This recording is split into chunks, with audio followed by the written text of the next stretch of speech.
네, 그야말로 숨가쁘게 진행된 G7 정상 외교였습니다.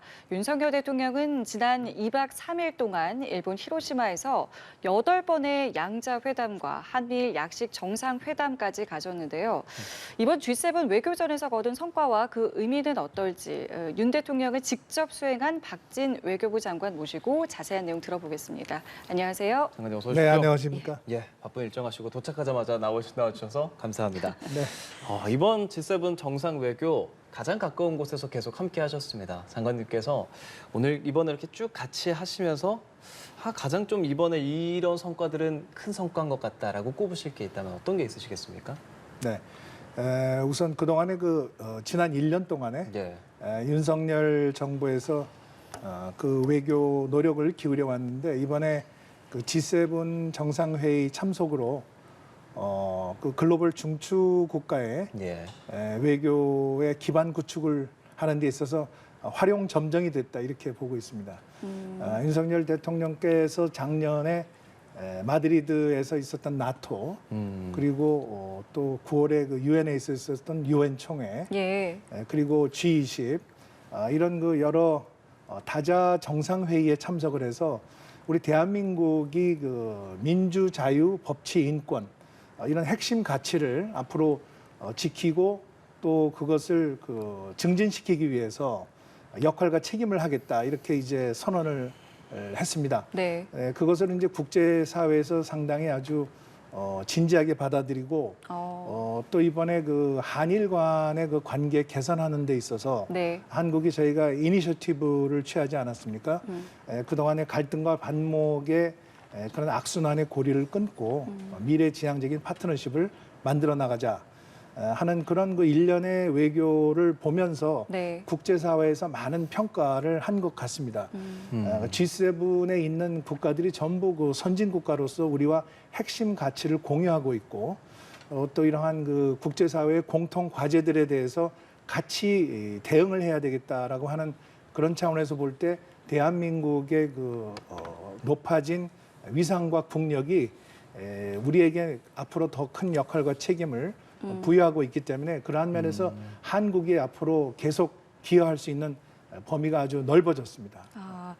그 다른 나라 정상들의 반응도 좀 어땠을지가 궁금한데 장관님께서 오랜 시간 이제 또 이 외교에 대해서 이제 또 버와시고 이제 참가를 해주셨으니까 네. 이번 G7에 이제 가셨을 때 다른 나라 정상들의 반응은 좀 뭐 기존과는 좀 다르다 뭐 이런 것들 좀 느낀 부분도 있으셨는지요? 네. 우선 미국의 바이든 대통령은 지난번 그 국빈 방문을 통해서 네. 한미 간의 아주 그 동맹 70주년을 기념하면서 새로운 70년의 청사진을 같이 만들지 않았습니까? 네.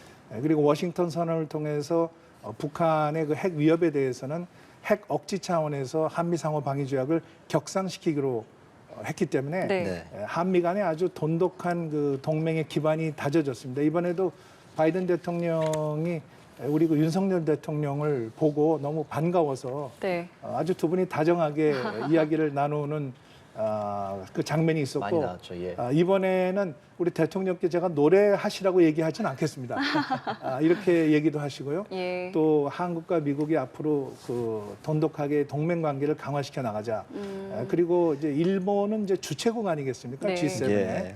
더구나 이번에 그 기시다 총리의 고향인 히로시마에서 G7 그 정상들을 전부 초청을 하고 또 중요한 G20의 지금 의장 국가인 인도, 또 아세안의 의장 국가인 또 인도네시아, 네.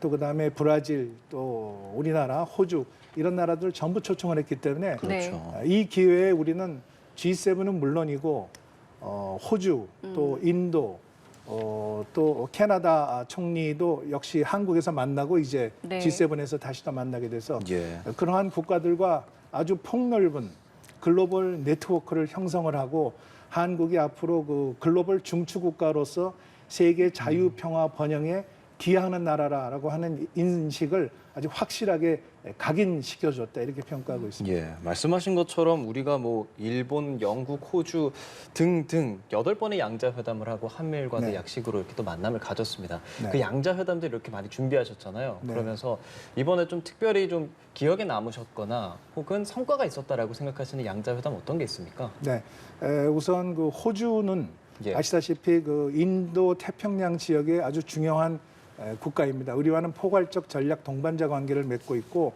공급망이나 자원 외교 또 그리고 이런 그 민주주의를 위한 이런 연대라는 면에서 아주 중요한 국가입니다. 예. 그래서 그 호주의 그 알바니지 총리하고는 원래 나토 정상회의에서 처음 만났는데 네. 이번에 다시 만나가지고 일본에서 한국과 호주 간의 이런 그 새로운 관계 강화를 위한 공감대가 이루어졌고요. 영국도 역시 G7 국가로서 이번에 이제 새로 총리가 바뀌지 않았습니까? 네. 리시 수낙 총리가 우리 대통령과 또 처음으로 정상회담을 해서 그동안에 영국은 이제 일본과 관계를 계속 돈독하게 긴밀한 그 관계를 유지해 왔는데 이제는 한국도 일본과 같은 수준의 영국과의 그런 관계 구축을 위해서 노력해 나가자. 국방이나 또 기술이나 또 반도체나 이러한 분야에서 한국과 영국 관계가 아주 상당히 앞으로 격상될 걸로 이렇게 보고 있습니다.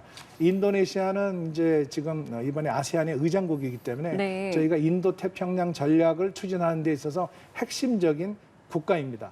인도네시아의 그 조코위 대통령과도 이번에 정상회담에서 우리 양국 간의 그런 국익을 같이 확대해 나갈 수 있는 공통 분모에 대한 심도 깊은 논의를 했습니다. 그래서 모든 그 국가 정상들이 한국에 대해서 기대가 아주 높습니다. 그리고 아까 말씀드린 대로 한국과 일본 관계가 이렇게 개선되고 이렇게 두 나라가 미래지향적으로 갈 줄은 몰랐다.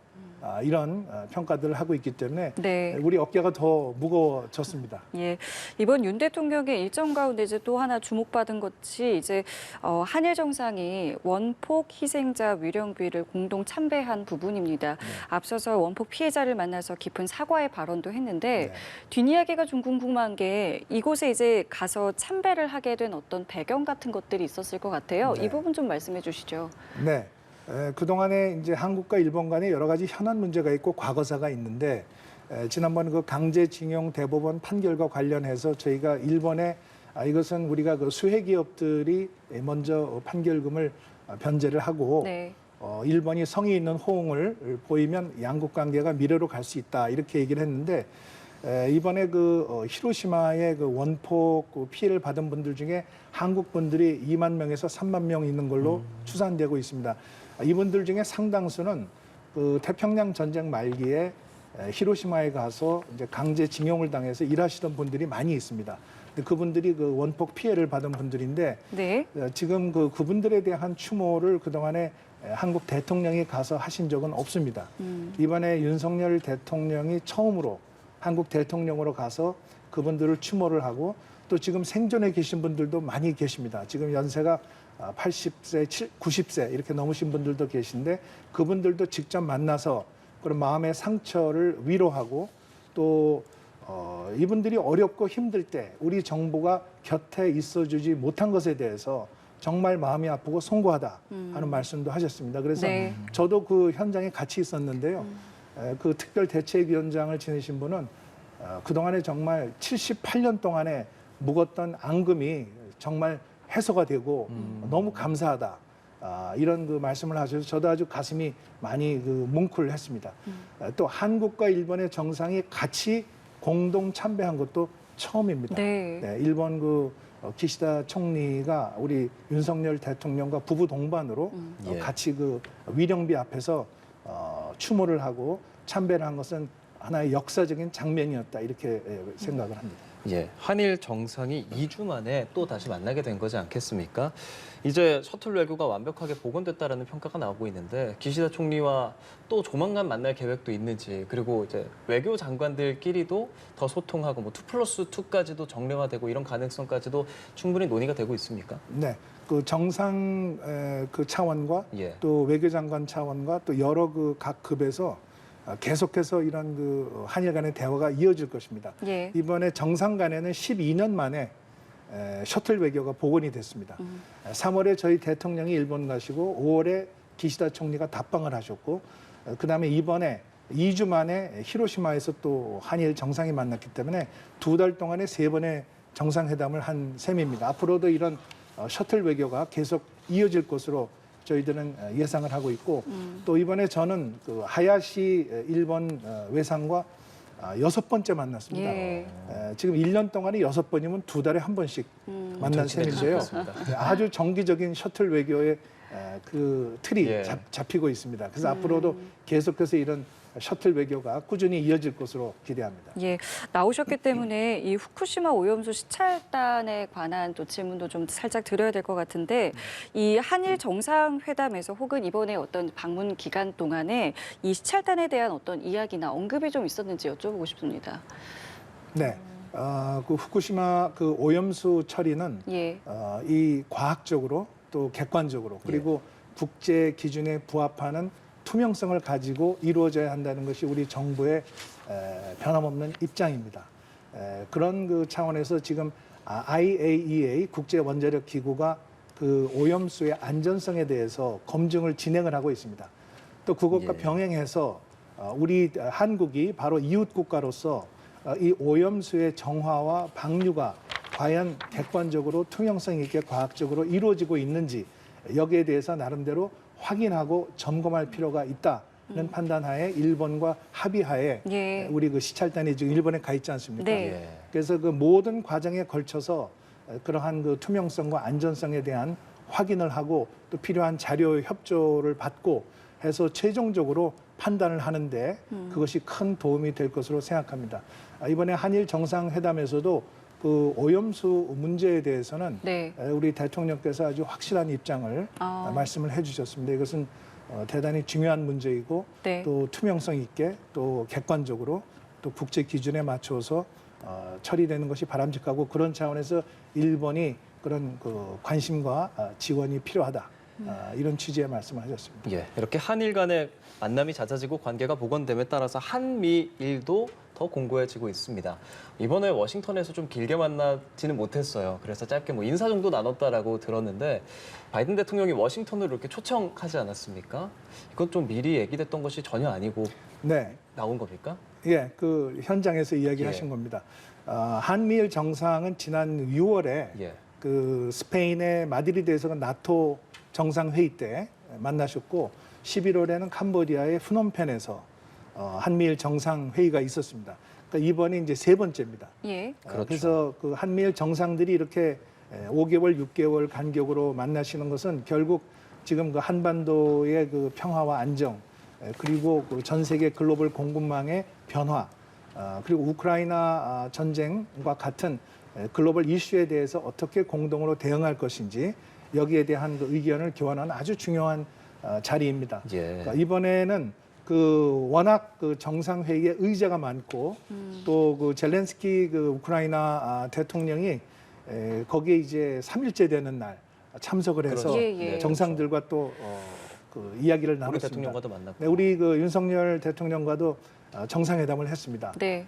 그래서 시간은 그 많지 않지만 아주 중요한 말씀을 나눴고 그 전날 친교 만찬에서 윤석열 대통령께서 바로 바이든 대통령 옆자리에서 2시간 동안 만찬 대화를 했습니다. 예. 그래서 아주 그 심도 깊은 대화를 했고 또 국빈 만찬 지난번에 국빈 방문했다는 후속 조치에 대해서도 충분히 대화할 수 있는 시간을 가졌고 또 회의장과 복도에서도 계속해서 그 바이든 대통령과 아주 그 긴밀한 대화를 나누셨습니다. 예, 워싱턴을 만약에 이제 가게 된다면 초청을 받았기 때문에요. 그 일정 같은 건 저희가 뭐 어느 정도 예측을 해볼 수가 있겠습니까? 네, 지금 이제 앞으로 협의를 해 나가야 되겠습니다. 예. 예. 한국, 미국, 일본이 또 각국별로 다 정치적 일정들이 다 다르기 때문에 네네. 그것을 맞출 수 있는 가장 좋은 시점을 선택을 해서 새 정상이 다시 만나시게 될 겁니다. 예, 조금 전에 말씀을 해주셨습니다만 우크라이나 젤렌스키 대통령과 윤석열 대통령도 만났는데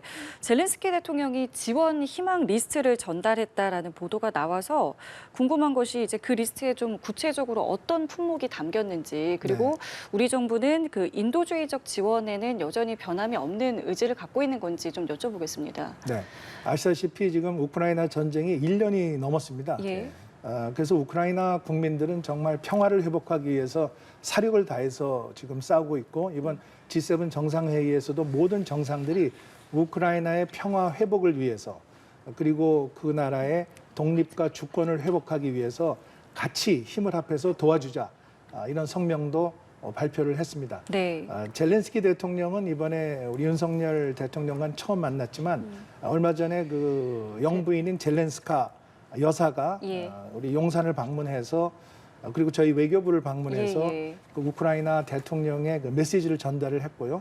또 이번에 젤렌스키 대통령도 우리 대통령을 만나서 우크라이나 전황에 대해서 소개를 하고 또 우크라이나에서 필요한 물품에 대한 그 리스트를 저희한테 전달을 했습니다. 네. 그 리스트에는 이제 주로 그 비살상 품목, 그러니까 지뢰를 제거한다든지 지뢰 제거 장비, 네. 그리고 그 운송 수단, 긴급 후송 차량, 그리고 이제 그 의료 장비 이런 그 여러 가지 품목들이 쭉 있었습니다. 그래서 거기에서 우리가 바로 즉각적으로 지원해 줄 수 있는 물품들은 정부 차원에서 판단을 해서 제공을 할 것입니다.